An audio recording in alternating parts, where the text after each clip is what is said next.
Good evening and welcome to the December 8, 2021 Civil Service Commission meeting. May we have a roll call, please? Commissioner Storian? Commissioner Storian? Looks like you're muted, sir. I'm sorry, I was mute. Here. Commissioner Hartunian? Here. Commissioner McCarley? Present. Chair Abkarian? Present. Just for the record, Commissioner Gazarian called me and told me that he was going to be running a little bit late. He's absent now, but he should be joining us soon. What's next? Minutes for the meeting of August 11, 2021. I'd say let's postpone that until Mr. Gazarian just walked in. There he comes. Let the record reflect that Commissioner Gazarian is here now, and he's joined us. Welcome, Commissioner Gazarian. Yeah. And we would take one at a time, so let's approve the minutes of August 11, 2021, where Mr. Astorian, Commissioner Astorian, Commissioner Gazarian, and I were present. Can we get a motion to approve those? So moved. Moved and second, unless if I hear otherwise, it's unanimously approved. And let's get a motion for approval of minutes of November 10th, 2021. I move to approve. McCarty, second. Second. More than second, unless if I hear otherwise, those minutes are approved unanimously. What's next? Oral communications, we do Hold not on one have second. any. Just to note the abstentions of the commissioners who were not present for both of those. The commissioners that were not at those meetings are abstaining from voting on those items. Oral communication, none. None. No cards. What's next? Recruitment and examination report. Mr. Doyle, for one last time. Here we go. Mr. Chair, members of the commission, this is our recruitment and examination status report. It has a listing of all of our current active recruitments, listed by job title, department, filing period, and the dates of the exam. This report, you'll see a total of 62 processes at various stages. That's kind of where we've been for the last few months. As we create new lists, we end up with additional openings. So we're doing our best to keep up with the activity. Those are the items for this month. If you have questions, I'd be happy to try and answer them for you. Otherwise, this is a note and file item. Mr. Chair? Any questions? No questions. What's next? Eligible list established. Mr. Doyle.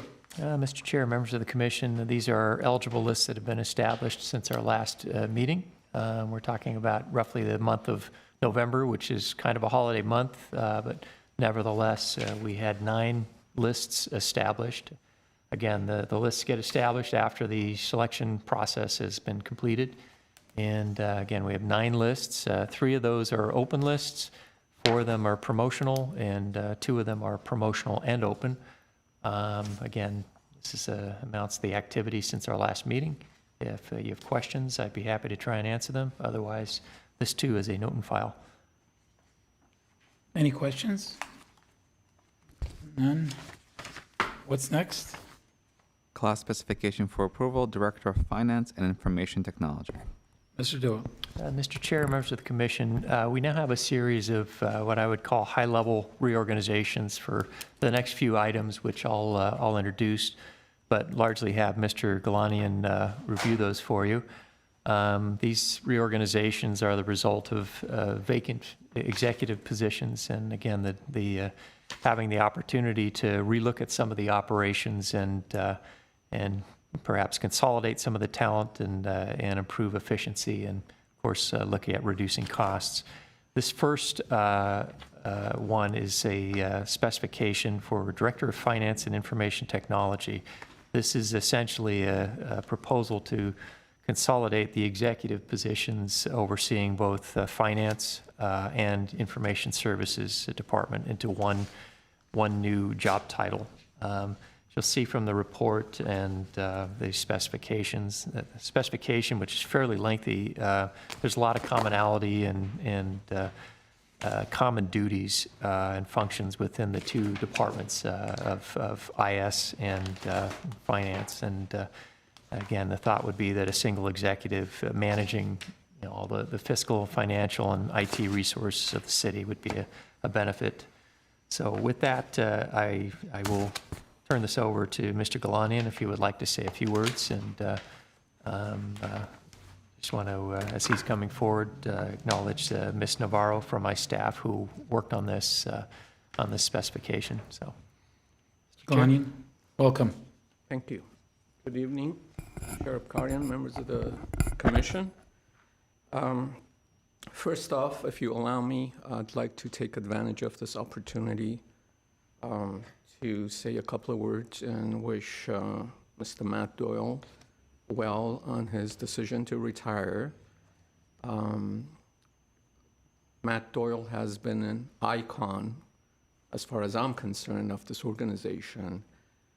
He has done a phenomenal job over the last 14 years as the HR director, leading that organization, that team of highly efficient and professional group of people who have helped manage all the duties a lot of duties that go along with that position.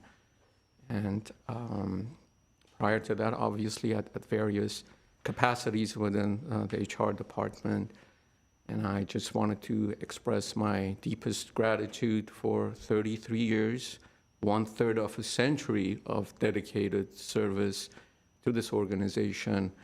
As part of his tenure, he has touched the lives of a large number of employees and some their families, and that goes along with his approach, his philosophy, his attitude, and his nature of helpfulness to this organization. I really, really appreciate that. He's going to have large shoes to fill. But that said, I wish him and his family best of luck, all the best for the next chapter of their lives. And thank you for your service, man. thank you. Thank you very much, Mr. Galanian. I'm sure we all have things to say at the end of this meeting, but we'll hold it until then. Thank you very much for your comment. We echo all of that. In reference to this, go ahead. Yeah.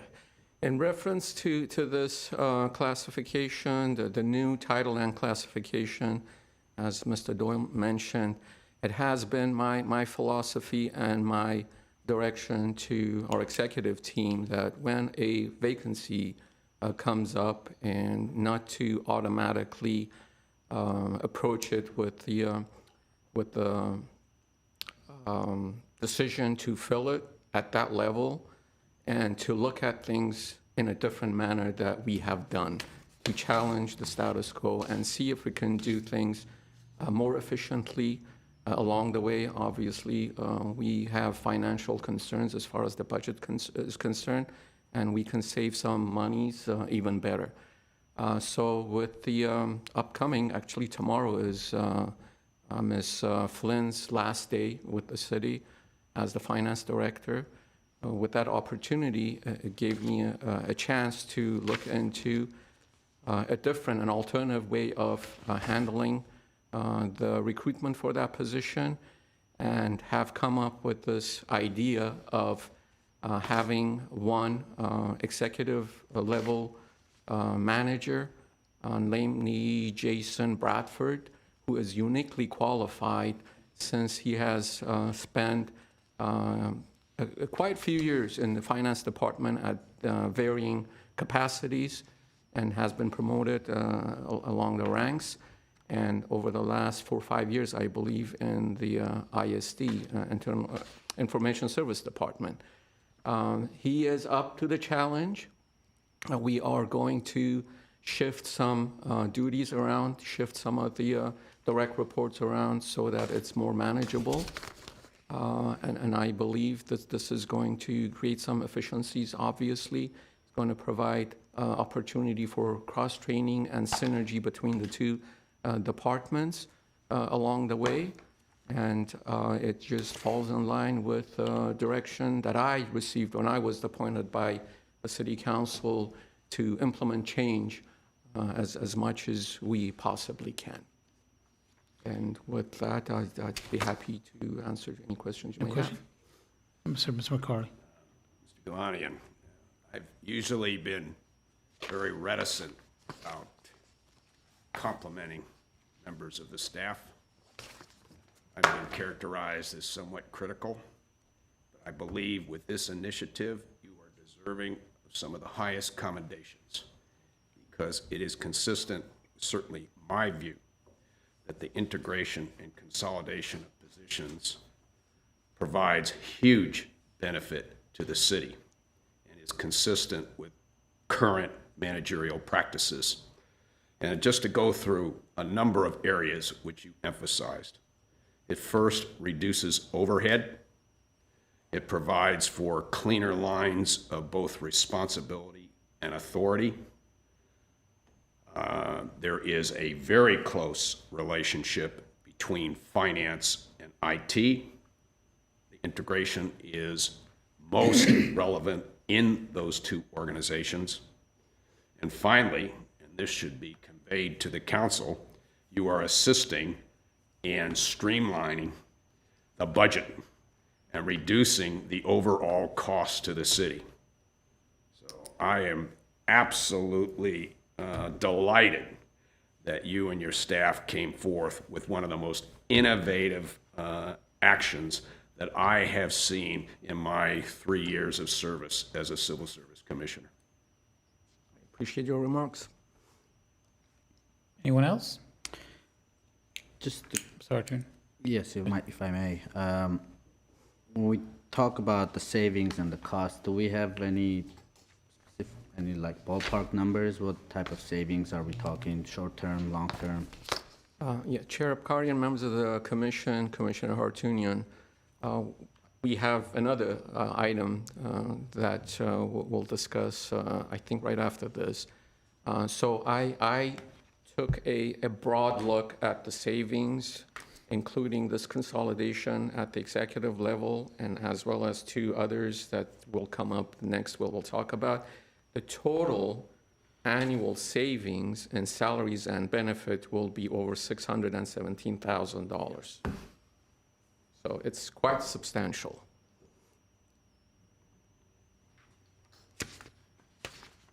Okay, and on this one, since we have a retirement, we're not eliminating another position as we're consolidating this, right? Well, yeah. Maybe Commissioner Hartunian. technically we are, but Yes. not for a specific person. No one's gonna lose the job. We have somebody retiring. We have the Director of Finance who will be retiring. We're planning on not filling that position, essentially. It won't be that position anymore because that would be consolidated into finance and technology. The position, Chair Abkarian, will remain on the books. But for the foreseeable future, as long as we have this consolidation of oversight of these two departments in place, you're right, we're not going to be filling that position. Then why would we keep it on the books? That's a good question. We have a large number of positions that we have not filled over the years that have remained on our books. Not necessarily the books, but they're on the list of our classifications. And we, quite honestly, Mr. Doyle and I have had this conversation that we really need to go through and clean that up in the future. Okay, that should be done by March of this year. We should have a meeting where we would actually bring all of those that we haven't filled for over probably 5 years or some number, and we just eliminate those positions so we don't have it on our books. So I would say I would give it March or April, whichever one is more comfortable for the coming HR. Mr. Doyle will be putting his feet up in the chair and doesn't really mind, but whoever will be filling his seat will probably have to bring this back, but we should bring it back either in March or April to kind of eliminate any position that is not going to be filled and is not filled. And if it needs to be filled later, we can always add it in, but to have it on the books and just sit there for years and years makes no sense whatsoever. Mr. Chair? Yes, Might you entertain a motion that that item be brought forth. And I certainly would move that item be subject to consideration. It would be a monumental but most appropriate task for the Civil Service Commission in light of all the activity that will take place within this city in the next coming year. I appreciate it. Ms. Barbadian, do we need a motion, or could we ask for it to come to the Civil Service Commission? We don't need a motion. Okay, so there's two people who are interested, I'm sure everyone else is, they're just not voicing it. So March of 2022, unless if we hear that that's not enough time for you to do what you need to do. Okay, we'll work with staff on the schedule. And, Mr. Chair, if I Yes. may, on that subject, I want to make sure we're talking about the distinction between positions, like budgeted positions, and the existence of classification titles. I think Because that- there are I'm talking about some- both. I think if there's a classification that hasn't been filled and it's not there, I think we eliminate them. And then if there needs to be, once we clean it up and it's all clean and we know what we're doing, what the chart looks like, then if in the future, 2 years down the road, if we need to fill that position, then they will come back in and we'll add that position in again. But for now, we just clean everything. Whatever we're not using, whatever is not in the books, whatever is not going to be budgeted for, we just clean those and not have them as in our chart. That's what I would, well, that will be open for discussion in March, that point. I would assume. There won't be something that we're telling you have to do now, but it would be something that we would like to discuss in March, including both that you mentioned. Okay, and again, I want to be clear that, sometimes a position is not filled because there isn't the budgetary capacity to do so, but Right. certainly a department, would want to keep a position within a series in existence in case the opportunity should arise to promote someone or something like that. So in the future, Completely instead of, understood. I wiping think this everything is out. what I'm saying. Every department is going to go through all of those names along with the city manager's approval. And after discussion, I'm assuming that what's brought to us would be a list after each department has had a chance to review everything. So that would be still open to discussion in March. Chair Karian, just from a time perspective, March may be a little bit too aggressive for staff to, maybe a status report by March? So let's do it in May. I mean, I Well, don't think, we waited 5 years maybe for somebody's job not being filled, Might I so I think. suggest, that's the commencement, Chair, of the study. We're certainly not going to move forward with motions to eliminate X, Y, and Z in March. This is the beginning. This is a very elaborate but quite necessary process that many municipalities go forward with. So, and it could be, in response to Mr. Doyle's statement, that based upon the analysis, which hopefully will come forward with the assistance of staff, we might eliminate the position. The benefit of that is that it is no longer a budgeted position, and therefore, again, could indeed reduce or facilitate or streamline the budgeting process. You no longer carry that position, therefore you do not have to set aside a certain amount of money. This is going to have huge implications across the board with this study that you have proposed, Chair. Yep, well, I'm just kind of following up what Mr. Gulanian said. I'm proposing it after he proposed that we kind of look at them, I think. So, Great. yeah, I think that's a great idea. We'll just look at it in March, and then we need to have another meeting to actually go through them, then we'll do it some other time. Thank you. Could we get a motion in reference to this particular item? Well, I'll move. Oh, any other questions from Mr. Gulanian? Sorry to jump too Mr. quickly. Kazarian, anyone? Okay, there's a motion, is there a second? I'll second. Motion and a second, could we have roll call, please? Commissioner Astorian? Yes. Commissioner Hartunian? Yes. Commissioner McCarley? Yes. Commissioner Gazarian? Yes. Chair Abkarian? Yes. Thank you, Mr. Gulanian. What's next? Class specifications for approval, Deputy City Manager and Fire Chief / Deputy City Manager. All right. Fun one. Mr. Chair, members of the commission, and hoping Mr. Galanian is still in the room. Can't leave yet. The next two class specifications is, again, a somewhat novel reorganization of the upper echelons of the executive team. As stated in the report, city manager has held his former position of assistant city manager vacant since his appointment to city manager earlier this year. At this point, he is pursuing a reorganization that would eliminate that assistant city manager position and instead have 2 deputy city managers overseeing different aspects of the organization, and literally having some executives report up through those 2 deputy city managers to eliminate the direct reporting relationships to the city manager. So again, it's a somewhat of a unique reorganization, and I will ask if Mr. Galanian would like to go over that with the commission for your consideration. Wow. Okay. Mr. Galanian? Chair Karian, members of the commission, as Mr. Doyle mentioned, this is another bold move, somewhat unique and alternative way of our management structure right at the top. Mr. Doyle mentioned again, as exciting and as challenging and rewarding as holding 2 positions have been for me.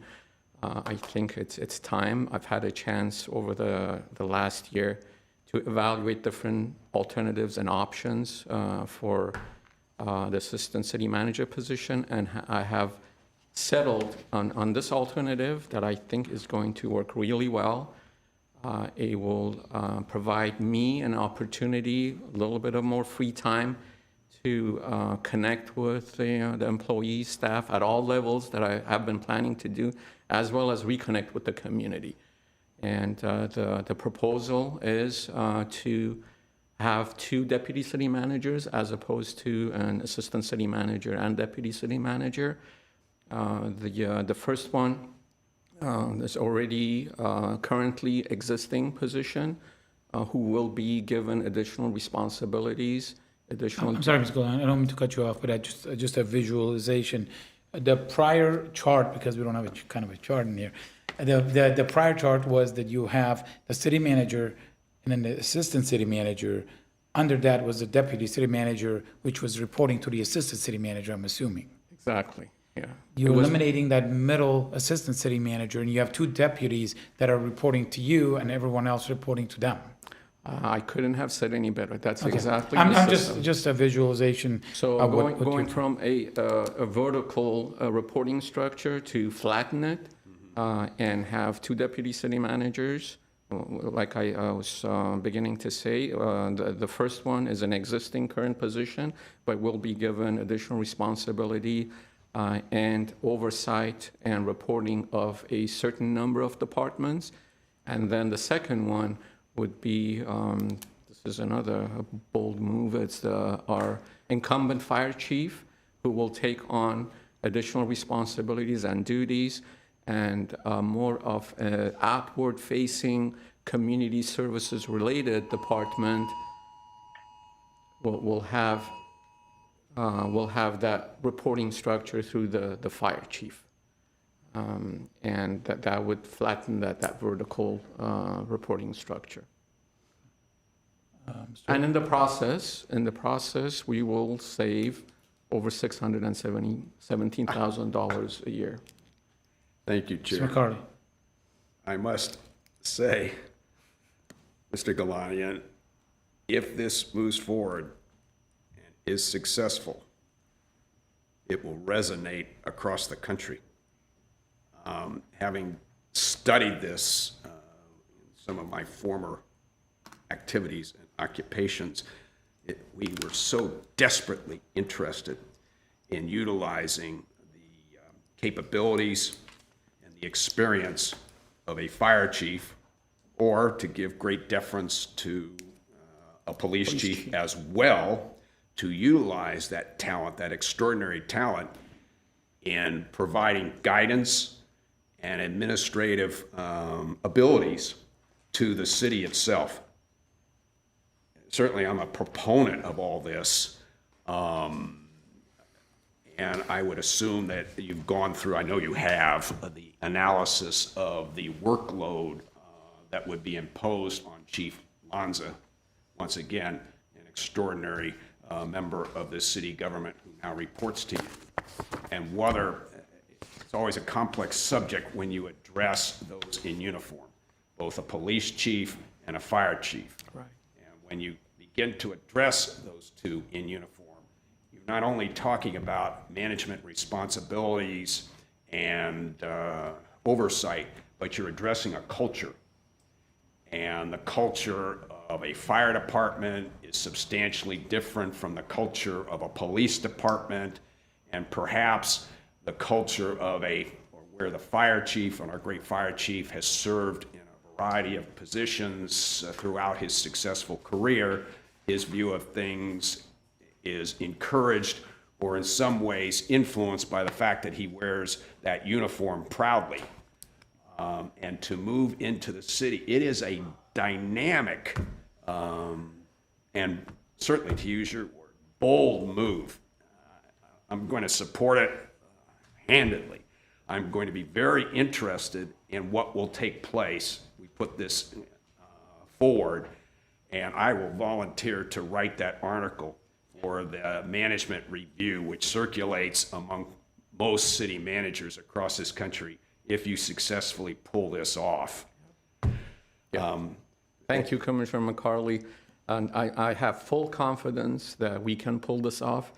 I have strong faith in Chief Lanzas's incredible leadership skills, and I think what he will bring to the table is going to be extremely valuable, not just to me as a support for me, but the departments that are going to report to him.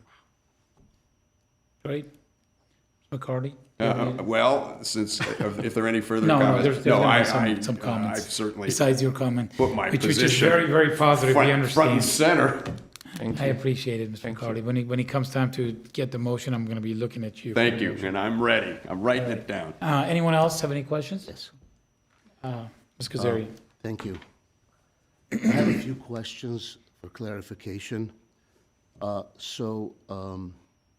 memo that we have, it says while the fire chief's primary responsibility will be to direct the activities and personnel of the Glendale Fire Department, he will also be tasked with providing management oversight to various operating departments at the discretion of the city manager, and that's you, right? So my question is, there seems to be what appears to be on the agenda, the creation of 2 deputy city manager positions, the elimination of the assistant city manager. My first question is, are these 2 deputy city managers going to be having equal, for lack of a better word, powers, if you will? Chair Abkarian, members of the commission, Commissioner Gazarian, that is a very interesting question. And I'm pausing because I need to think through my response. And I'll throw you a lifeline, maybe it'll help you in case you feel stuck. I didn't mean to cause you to be stuck. We're not in court, Mr. Kazarian. No, that's okay. I mean, he's not a hostile witness for me. I'm looking at 2 different classifications, 2 different descriptions. One, it says deputy city manager. Right. The other one says fire chief / deputy city manager. Right. Well, clearly, I understand that to mean that one of the deputy city managers is going to be the current fire chief, Right. who he stay with us a long time, but He better. his predecessor seems to have come and gone, and it makes me wonder what happens if he leaves. But that's a secondary question. The primary question is, when I'm looking at the deputy city manager description versus the fire chief deputy city manager, on the deputy city manager position, and I'm noting, I kind of wrote down about 18 different tasks, it seems to be, allocated to this position.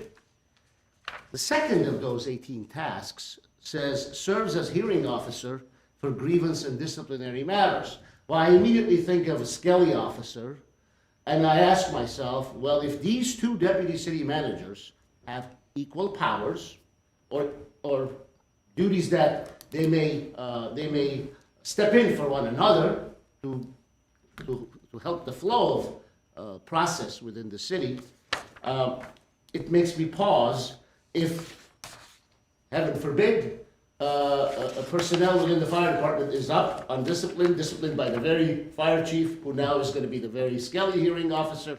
So I wonder if you've thought about that, and in that context is my question about the equal duties, equal powers, equal force and effect in their roles. Sure. Commissioner Gazarian, what gave me the pause, caused me the pause, was the word power. Okay, yes. Well, So if I could just say that these two, putting the persons out of the positions, these two positions will have interchangeable duties and responsibilities. One will not have a higher degree of responsibility than the other. Albeit the fire chief obviously will have as his primary function, because it's a very important, large organization that he currently manages and leads. But he does have the capacity, and I have had conversations at length with him, to be able to take on, for the time being, and just to test it out, 2 of our departments as his reporting structure. And I foresee and I envision that these 2 positions will be working in partnership with each other, supporting each other and supporting the organization, as well as providing support to the city manager as we move forward into the transition. okay, so let me get back to then the second description, not the first deputy city manager, the fire chief / deputy city manager. And in reading the essential functions described, I noted that one of them talks about the city's emergency response system. The task would be to direct it. The other one would be the Verdugo Fire Communications Center. Yet another one is representing the fire department and the city on matters of fire and emergency and whatnot. Another one is directing the city's fire prevention program to include inspection of buildings and whatnot. Another one, selecting, developing, supervising of all employees within the Glendale Fire Department. And you get where I'm going. Everything seems to be either directly or very closely related to what I perhaps am wrongfully imagining to be already carried on duties by our esteemed fire chief. So is this just a change of a role, a title, or is there going to be anything in addition that this gentleman, who has been doing so far for the city, is not doing today, but is going to be doing in addition to what he's been doing all along? Yes, Sheriff Cardi and Commissioner Gazarian, again, a really good question. This is not merely a change of title. Okay. Because with it will come additional responsibilities. And our esteemed fire chief has already started and will get into more evaluation of what can be shifted around within his operation, so that it will provide him additional capacity to also be conducting the oversight of the other 2 departments. He will bring his experience, like Commissioner McCauley mentioned, his experience and leadership in that organization to 2 of our departments that will mostly benefit from it. And who are those departments? Currently, I am considering community service and parks, as well as library, arts, and culture. The two prominent departments that provide community services at large scale. I was okay until you said library, arts, and culture. So I assume that our esteemed chief is going to bring his non-fire related expertise and management skills to library, arts, and arts and culture. And I must say, I am satisfied with your explanation. It caused me pause when I first read this item, but I join my fellow Commissioner McCarley in wishing you the best. Thank you very much. Attorney? Yes, thank you, Chair Abkarian. Just a couple of short comments. Obviously, I have no doubt in Chief Lanza's leadership abilities and the experience. And I think it'll be invaluable to bring it to the city management. My question is, what, if anything, will be taken away from the fire department, since the day is still 24 hours and the year is still 12 months long? And while I know, again, I'm confident of Chief Lanza's abilities, I just wonder is there anybody within the fire department that will take up more responsibilities if now the chief is gonna take on more management duties, or no? Chair Is that something Karian, yeah, that Commissioner Haratunian, potentially. We haven't, and Chief Lanzas hasn't fully emerged himself into the operation of those two departments. He's already started meeting with the department heads. But this is a fluid, dynamic situation, never been done before. So we will, and he will, and I will provide all the assistance that he needs. He will obviously evaluate his own operation within the fire department, as well as the needs of the two other departments, and determine whether that's a necessity, and then we'll take it from there. Okay. But as it stands today, that's not the plan. Again, I welcome the leadership and the experience he'll bring into the city management. My only concern is that Yes. nothing is taken away from the very important fire Absolutely. department. I share your concern, absolutely. Chair Karian, I do. Yes, have a- go ahead. I'm sorry, Mr. Astorino, I apologize. Go ahead, please. Sure. Mr. Gulanian, two questions, and this is for my edification more so than anything else. First, would the police department, Chief Popolitis, continue reporting directly to you, or either one of these newly created deputy management positions? That's the first question. So thank you for that question, Commissioner Astorian. I failed to mention that the police department, as well as Glendale Water and Power and Public Works, will continue reporting to me directly by the virtue of currently, and that may change in the future. Currently, or as you know, Water and Power is fully immersed in a couple of large-scale projects and programs. Not to say that the proposed two deputy city managers are not capable of handling these, but because of my involvement already with these three departments, including the police department, who, as we know in this day and age, are faced with certain challenges, I will maintain that reporting structure until things change in the future and changes the theme for tonight. So that may change, but as it stands, like I said, those three departments will be reporting to me directly. The second question. Go ahead, sorry. Go ahead. The second question that I have is, this newly formed position, deputy slash fire chief, it could have been deputy slash community development or any other department head, correct? That's a possibility, yes, Commissioner Astorian. Is there a I am follow-up thinking question? No, there is no follow-up question. It was I just wanted to make sure that the other department heads would also, because every department head brings a certain capability to the table, that it could be deputy slash this and that, say, department director or head as well. That's a Absolutely, possibility as well. absolutely, Commissioner Astorian, and that may happen in the future. Very good. Thank you. Thank you, Mr. Tan. Ms. Kazari? Yes, please, thank you.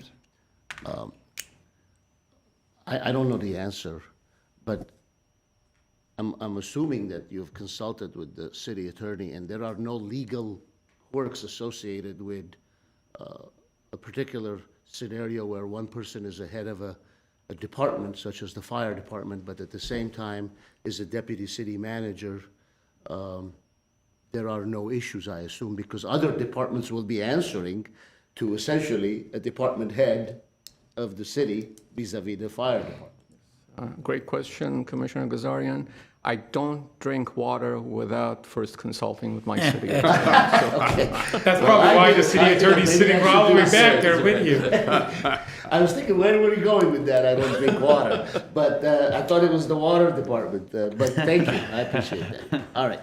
Okay, I have reviewed this and pondered and back and forth on this. I just have one question for you.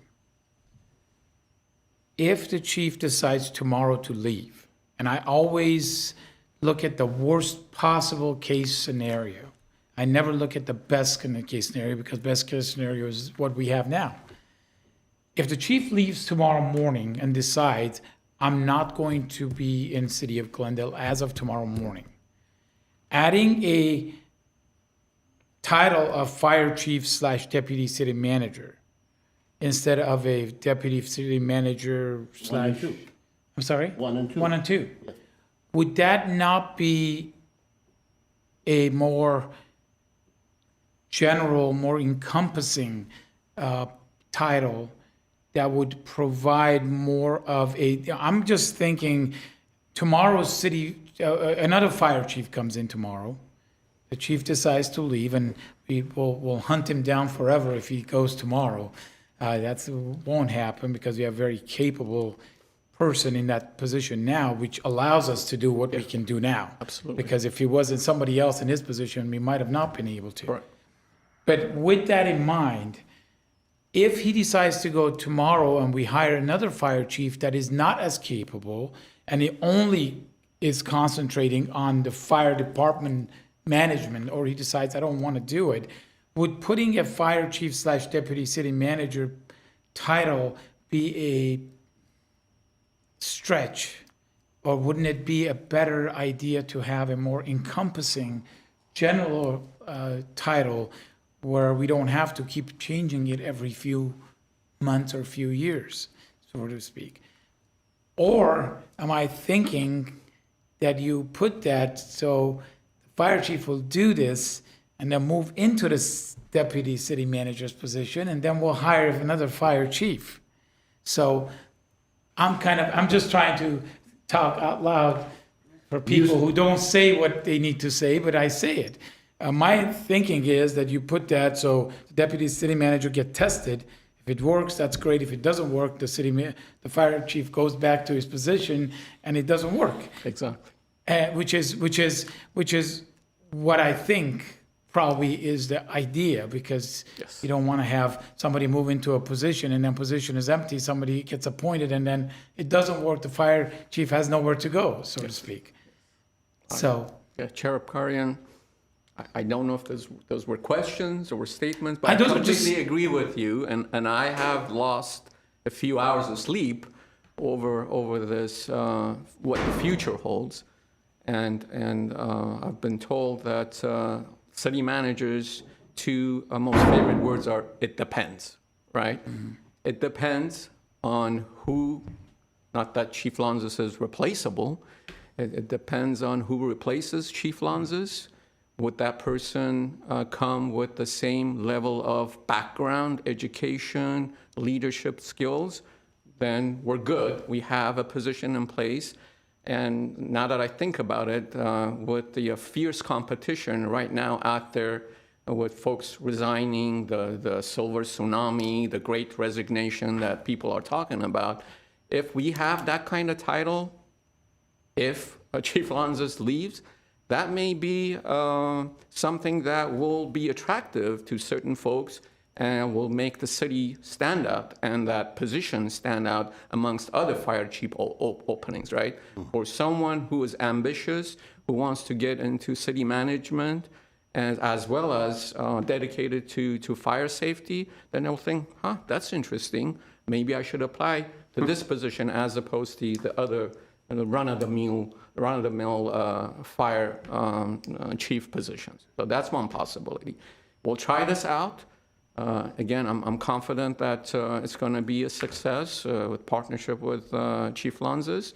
And if it doesn't work, he'll go back to, at the remote possibility it doesn't work, he'll go back to what he does with the fire department, and I will go back to the drawing board.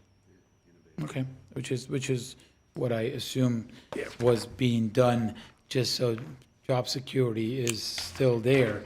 Okay, well, I'm convinced and I'm comfortable with the answers, which is what I assumed. Is there a motion? Certainly. Mr. McCarley? I would move for approval of the revised class specifications, specifically defining the deputy city manager and the newly outlined position of fire chief / deputy city manager. And one other comment. The exceptional customer service note shouldn't be taken out of any director's specification, because it starts from the top, goes to the bottom. Is it taken out? So, I don't know, but they're I there. think it is there, They're there. the way we had requested it previously? Yes. Okay. Yeah, If it is there, then we're all good. I second the motion. There's a first and a second. Could we get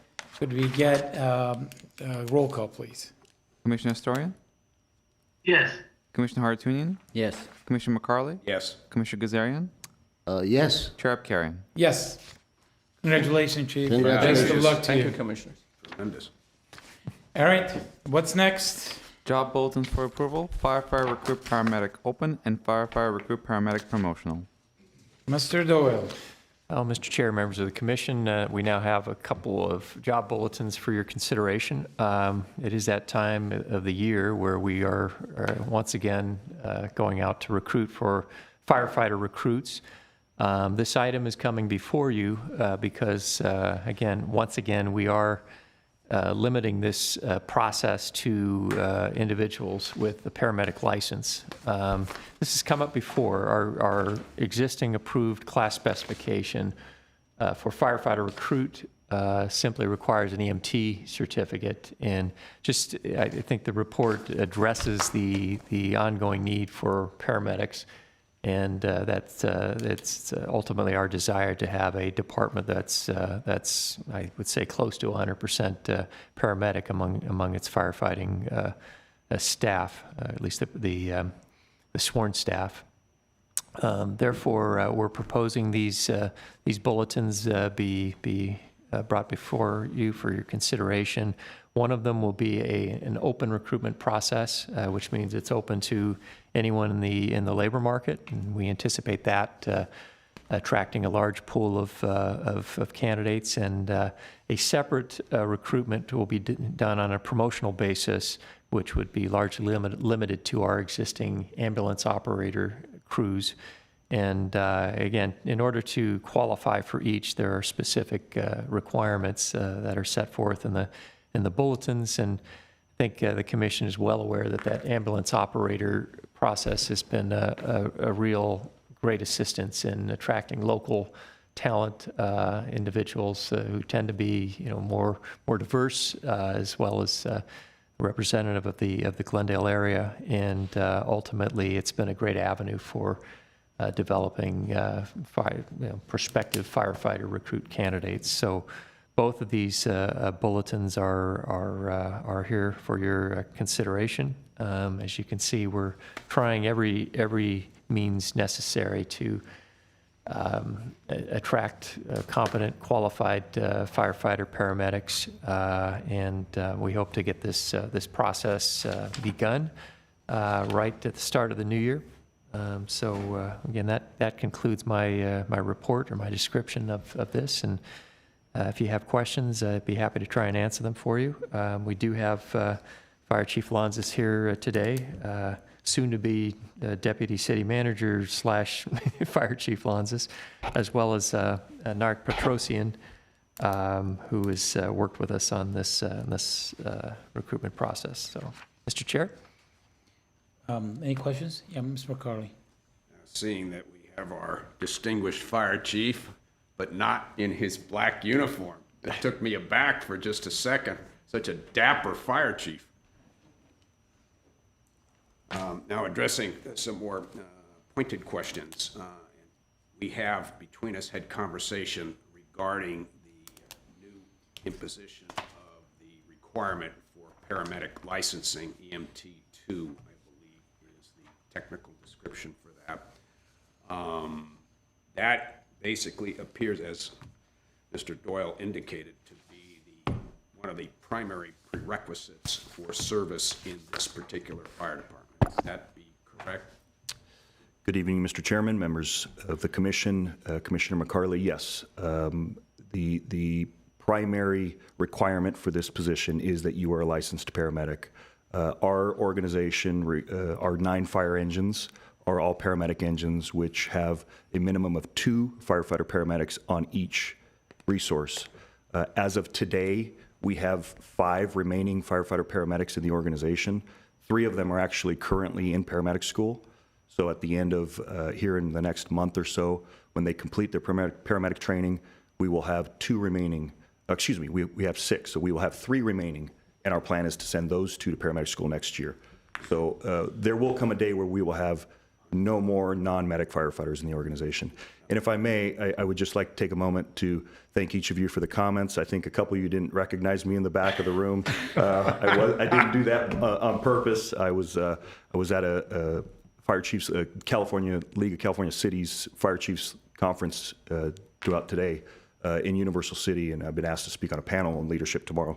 So I wasn't back there trying to be incognito, but I appreciate the comments that were made a few minutes ago, and I'd be remiss if I didn't acknowledge the confidence that our city manager has in my capabilities, and I remain humbled each day that I come to work in this great city and get to bring the skills that I have honed throughout my career to this organization, and I look forward to partnering with my partner, my partner, deputy city manager, and our city manager in the continued leadership of this great organization and its employees. Moving forward, now that you have assumed a new role in this city, hopefully you will not be condemned to sit at a desk the entirety of your time, and you will have an opportunity to get on one of those engines and engage maybe once a month in that which brought you to the fire department when you were all of 21 years of age. But to be specific, with the requirement of paramedic for each one of our firefighters incoming on the current job bulletin, is there a difference in pay grade between firefighter with EMT2 and firefighter with nothing but, although it's a substantial accomplishment, EMT1, which is an ambulance driver or emergency medical tech? Mr. Chairman, members of the commission, Commissioner McCarley, yes, it's a separate classification with an entire separate pay scale and range. Firefighter paramedic is a higher level of training, a higher level of schooling, and therefore it's compensated accordingly. One of those others, Chair, that we would have to look at for possible elimination based upon the fact that the requirement now would be paramedic. There would be no need for an entry-level firefighter with an EMT1. Yeah, in fact, I was just in the back. Our Deputy Director of Fire Administration, Anita Shandy, is in the back of the room with me. And one of the things that I hope to bring this commission in the coming year is cleaning up our titles. We have this weird classification. We have firefighter paramedic A, firefighter paramedic B, and even a firefighter paramedic C. And the ranges are all over the place. And the way our system works, you're only a firefighter paramedic A during probation, and then you become a B when you're off probation. We just need to streamline it all and have a firefighter paramedic classification with the range of pay and clean up that scale. It was done many years ago for many reasons, but it's time to make that right. And then one final question. Reading the proposed job bulletin, it references the Firefighter Candidate Testing Center. Could you provide us with a little bit more detail and an explanation of this new process? Certainly wasn't in existence when I sought to apply for the fire department. Yes, Mr. Chairman, members of the commission, Commissioner McCarley, the FCTC test is one that we have used now for, this is the 3rd recruit classification that we're using it. It's a statewide list where candidates who meet both EMT and paramedic classification take a written exam at a site wherever. They have them all over the state, and you pay a fee, you take that exam, and then you have a physical ability exam also that's called a CPAT exam that you take. You take both of those annually, you pay your fee, and you're on a state list. Any organization that's a CalJack organization, which we are, can pull that list at any point. I could literally call them today and say, I need the firefighter paramedic list. They send me the list, and I could essentially start my process from it. So it streamlines the process. It's a very, very competitive market right now for firefighters. I don't have all the answers. It's one of the topics we talked about today at the conference. The fire service is really changing. The workforce we're hiring is changing, and we're not seeing. When I applied for the firefighter position that I was hired for, I tested with 10,000 people at the LA Coliseum, and today we're lucky if we have, if I have a partner who just retired from Bakersfield. They just opened their exam. Granted, Bakersfield is not Glendale. Let's be clear. They opened an exam and they had 105 people apply, which is just really, really interesting. So this process, the FCTC list, allows us to have a greater pool of people, and our promotional process allows us to still maintain the ability of grabbing our local talent and those individuals who have served us in the ambulance operator role. We've supported them through paramedic school. They've worked hard and are deserving of being considered for this position. Finally, those who have served admirably as ambulance drivers would have the same basic qualifications going in as that individual, he or she, who has found her name or his name on the list of successful candidates on the firefighter candidate testing. That is correct. And one of the things we tell our ambulance operators the day they get hired is they should be on that list the day they get hired. Not that we want to lose them, but it's a competitive market, and we have a reputation in the Glendale Fire Department.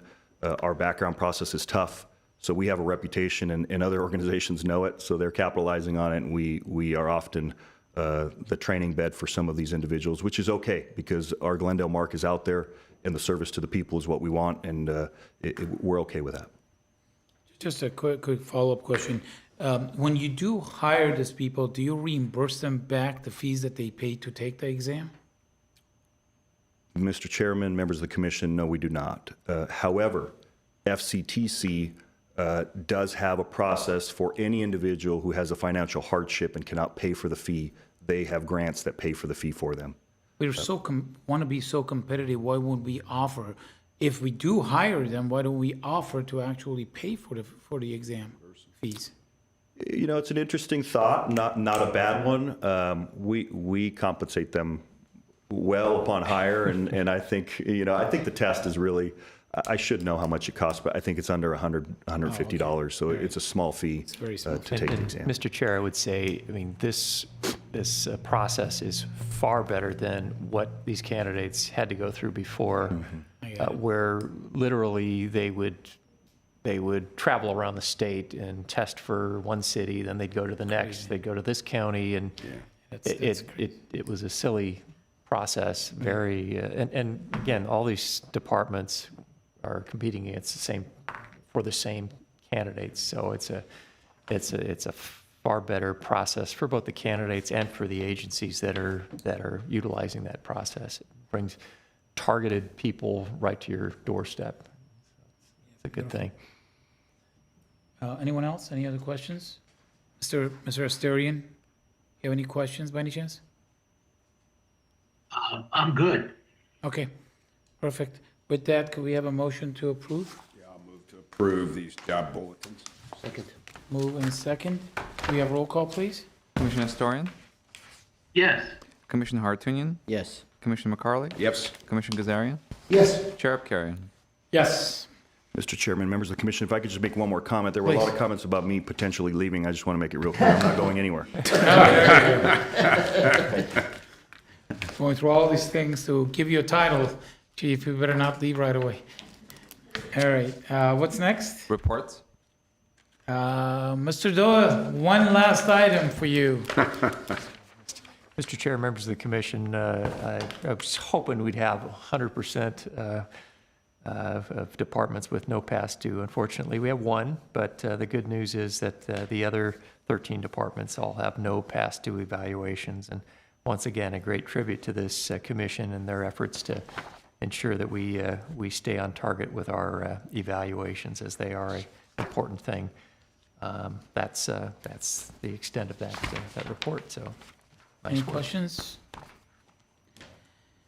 What's next? Civil Service Commission, staff comments. All right.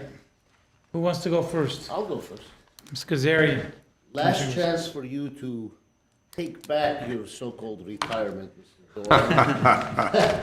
But I have to say that there is a time and a place for everything, and apparently the time and place for your retirement is upon us.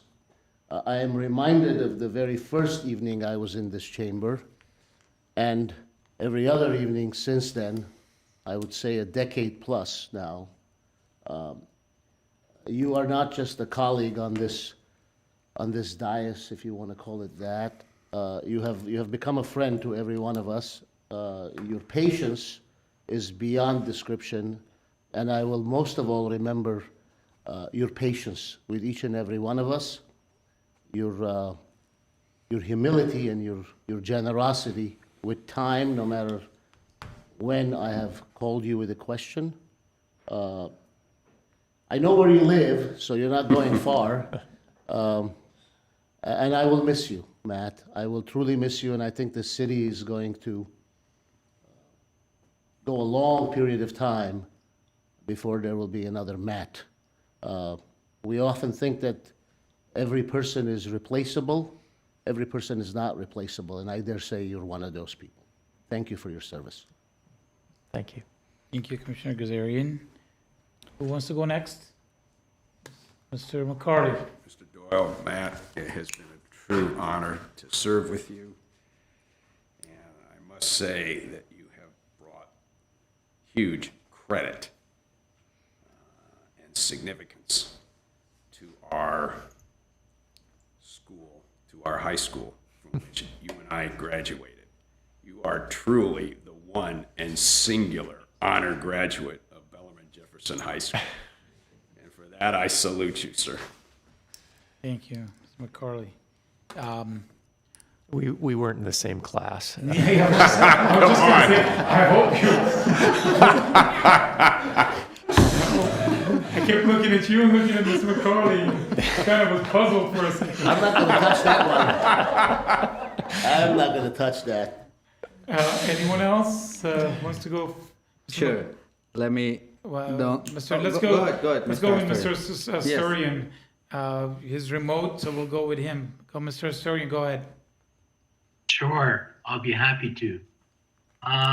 It was last week when I saw Matt at his goodbye party, and the first words out of my mouth were that I feel cheated.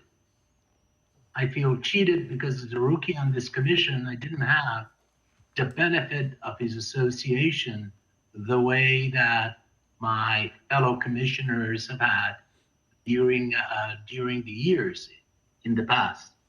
But having said that, the first impression that Matt really made on me was his calm and collected demeanor when he actually engages into in a conversation. And I can tell you, I believe one of the reasons that he's been so successful in what he has done and throughout the tenure of his career is because that calm and collected demeanor all but disarms whoever he's engaging with. You have no other choice but just to listen to what the man has to say. Now, I have to say, Matt, again, I feel shortchanged here because I didn't have the same benefit that my fellow commissioners had with your association. But even the short time that I've had conversations with you in 1 year, the past 12 months that I've been a commissioner on this esteemed body, I have to tell you, I've learned a lot from you, and I wish you the best that anybody can wish anyone for their retirement. Job well done, Mr. Doyle. Job well done. Thank you. Thank you, Mr. Asturian, Commissioner Asturian. You can make all that up by taking him to lunch once a week, and he'll just make up the other 10 years that you haven't been here. Except he's booked for the next Yeah, 6 yeah, months yeah. because I'm also a person who Sergeant, didn't yeah. get the chance to. Yeah, Sergeant, go ahead. You're Yeah, next. and actually that's the reason why I wanted to go a little earlier, because I feel like because of our limited amount of time that we have worked together, I felt like I didn't get to know as well as I've heard other people speak so highly of you. I didn't realize Commissioner Astorian was a few months behind me, so I feel a little more advantaged now that I had a few more months with you than Mr. Astorian. But as I told you, sir, the other day during your reception, after I heard the amazing amount of praise, and you were called an icon earlier today, during the reception last week, people called you very generous compliments, embodiment of the hard work, dedication, and working your way up through the system. And I felt like I didn't have the opportunity to work with you as long as I wish I had. But looking at things from the positive side, as I always aim to do, is I do consider lucky for the amount of time we got to work together. And everything I heard the other day confirmed what I felt during our short period of time working together. And thank you for your years of service. Thank you for your leadership. I realize that we do have a few things in common. You like to run, and I like to do that too. And I'm a little jealous you get to do more of that these days. But I'll try to keep up with you. And I also heard a lot of praise about your dedication as a father and a husband, and anyone who has that praise always, has a very high place in my heart and my mind. And you have earned all the benefits you're gonna get to enjoy, and I congratulate you and I wish you best of luck. And I hope somebody will also tell me where you live, where I can maybe at least run by your house. We'll put his address up on the GTV so everyone can go to his house directly and thank My him. running route is gonna change now. I'm gonna pass by. Maybe the and- city attorney will have something to say about that. Thank you, All right. thank you, sir, and good Thank luck. you. Congratulations. Thank you, Commissioner Attorney. Well, Matt, it's my turn. I have known you the longest in this dais. Unfortunately for you, I've served the longest in here, and I've given you a lot of headaches, as we all know. I'm not a very easy person to get along with, but you have done an incredible job of just managing whoever sits on these chairs, which on its own is a task that no one understands how difficult that task is.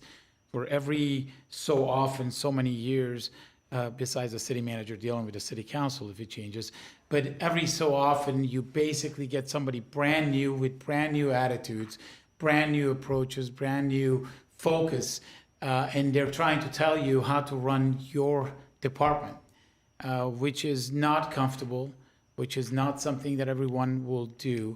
But you've done just an incredible job in the few years that I've known you. You've done an incredible job in steering the collective of a civil service commission to the right path where they can make the proper decision that's best for the city of Glendale, because each person, again, has a different idea as to what's best.